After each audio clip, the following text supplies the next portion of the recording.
አብሬሽ ሴቶችን እንደ ስንዴ እያበጠራ ነው የምትሉት? እስቲ ቶሎ ብላችሁ ላይክ፣ ሼር፣ ሰብስክራይብ አድርጉ። አብሬሽ ነፍሲ አይማርም፣ የምር ነፍሲ አይማርም። አንተ እኮ በቃ የፈለከውን እየወርቅ እነርሱን ህይወት ላይ በቃ በጣም ስቃይ ያሳያቸው ማለት ነው። የምር ምን አደረጉ? ቆይ ምን አደረጉ? አንተ ልጅ እባክህ አንተ ምንድን ነው እያቀመስክ ያለው? አውራ ወንዶች ባካችሁ ምንድን ነው የያዘው? ውስጥ አትጠይቁትም እንዴ? እንዴ በቃ አሳበዳቸው እኮ አሳበዳቸው። ያቺ እኔ ምን በጌታ ኧረ ለዚህ ልጅ መላ የሚል ሰው ጠፋ፣ አገር ጠፋ። ለአብርሃም መላ የሚል ሰው ጠፋ ወይ? እኔ ግራ ገባኝ። ወንዶች የት ናችሁ? አረ የወንድ ያለ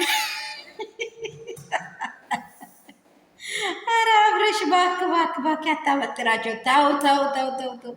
እንደ ሩታ ያለች ሴት ግን እንደ አይኔህ ብሌን ፈልጋት አታገኝም። ቆይ ዋጋህን ነው የምታቀምስ። ዋጋህን ጭንቁ ልጅ ብታጋኝ ኖሮ የሉሌን እናት በእውነት። ሰላም የኔ ቤተሰቦች እንደምን አላችሁ? ሁሉ ሰላም፣ ሁሉ መልካም ነው ወይ? አብርሃም እያንዳንደው ባለፈው ሄርሜላን አደነቀ፣ አይታችኋል በሩቲ ፊት። አሁን ደግሞ ትላንትና ሶስታችሁን አጣምራ የፈለገችው የምታደርግ ከእናንተ ትብሳለች። ግን እኔ ዝም ብዬ ነው እንትን ምለው ከእናንተ ትብሳለች ብሎ በቃ ፍቅርን አጋኖ ጭንቅላቱ ላይ ያስቀምጣል።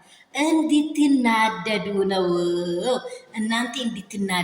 እናንተ እሱ አጠገብ ባትቀርቡ ኖሮ አብርሃም እንደማንኛውም ሰው ለማንኛውም ነገር ማለት ነው ጊዜ ሰጥቶ ቁጭ ብሎ ይሰማ ነበረ። እናንተ እንዳይሰማ አደረጋችሁት አይደለ? በቃ እኔ እስቲ ትዊት አርጉት፣ እስቲ ዞር በሉለትና እንደው እንደዚህ ከሚያበጥር እስቲ የቀመሳችሁት ነገር አንዳንድ ነገር ካለ ለጥቂት ጊዜ ታገሱት።